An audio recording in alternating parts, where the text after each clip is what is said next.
Hello' guys, কি খবৰ আপোনালোকৰ? আৰু আজি মই যিহেতু টিউশ্যন আছে তো ভোকো লগা নাই, ভাত খাবলৈ মন যোৱা নাই, তো ভাবিছোঁ মেগী খাওঁ। অলপ দেখাওঁ আপোনালোকক মেগী মই কেনেকৈ বনাওঁ।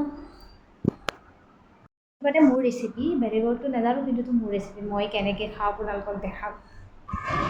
আৰু এইফালে মই জলকীয়া দুটা আৰু পিঁয়াজ এটা লৈ লৈছোঁ। আৰু এতিয়া এইখিনি কুটি পেলাই ভাজিম। তাৰপিছত মেগী মই এনেকৈয়ে বনাওঁ, যিহেতু আপোনালোকে চাই থাকিব কেনেকৈ বনাওঁ, কি কৰোঁ। মই পিঁয়াজ আৰু জলকীয়া মই অকল এই দুটা দিহে বনাওঁ দেই। এফালে মই গেছটো আৰম্ভ কৰি দিলোঁ। এইফালে মই লাইটাৰডাল মাৰি দিলোঁ। এইফালে আমাৰ কেৰাহীটো হৈ লওক। যেতিয়ালৈকে কেৰাহীটো গৰম হয় তেতিয়ালৈকে ভাবিলোঁ মেগী পেকেট দুটাকে ফালি লওঁ। তেতিয়া কেৰাহীটো সোনকালে গৰম হৈ যায়। এইফালে মই মছলা আৰু এইফালে মেগী দুটা পেকেট ফালি ল'লোঁ।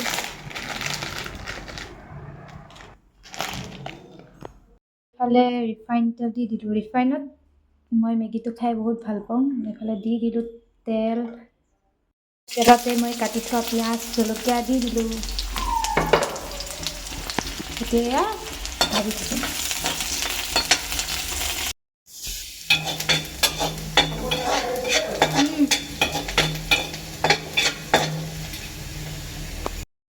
এই আলুখিনি দি দিছোঁ। আলু দি কোনে খাই ভাল পায় মোক কমেণ্ট এটা কৰিবচোন। নিমখ একেবাৰে মেগীৰ জোখতো দি দিছোঁ। হালধি গুড়া, অকণমান জলকীয়া গুড়ি, এনেকৈ দি পেলাই এনেকৈ লৰাই থাকিব লাগিব। ইয়াত এড কৰোঁ পানী,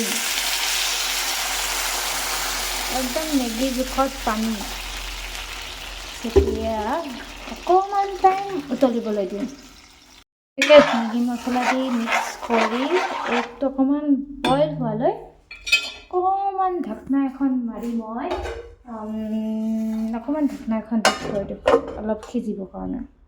তেনে মোৰ পানীটো উতলি গৈছে, তাত আকৌ মেগী এড কৰি দিওঁ। আকৌ এড কৰি পেলাই আকৌ পানী দি দিওঁ। মেগী মছলা এড কৰি দিওঁ, তাৰপিছত লৰাই দি পেলাই ঢাকনাটো মাৰি দিম। ঢাকনাটো মাৰি পিছত মেগী আমাৰ হৈ যায়। তাৰপিছত অকণমান চিকেন মছলা এড কৰোঁ। মেগীটো হৈ যাব। অকণমান কৰি লওঁ, ঢাকনাটো মাৰি দিওঁ।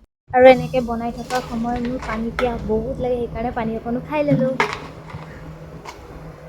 যিখিনি সিজি গ'ল, মেগী বনি গ'ল। আৰু এইফালে মই ইয়াত কাটি থোৱা পিঁয়াজখিনিও ধুনীয়াকৈ দি ষ্টাইলত ভাল লাগে ন। ষ্টাইলত দেখিলে আৰু মেগী ড্ৰাই খাই বেয়া পাওঁ, সেইকাৰণে অকণ জোল বনাওঁ। আৰু এইফালে দেউতাই ডিম দুটা বইল কৰি দিছে, তাৰ লগত জুতি লগাই খাই দিওঁ। আজি মেগী মই বনালোঁ, এইটো মোৰ ৰেচিপি হয়। আৰু আপোনালোকে কেনেকৈ বনাই মোক কমেণ্টত জনাব। ভিডিঅ'টো ইমানেই আছিলে। মই এতিয়া মেগীখিনি খাই লওঁ। Bye bye.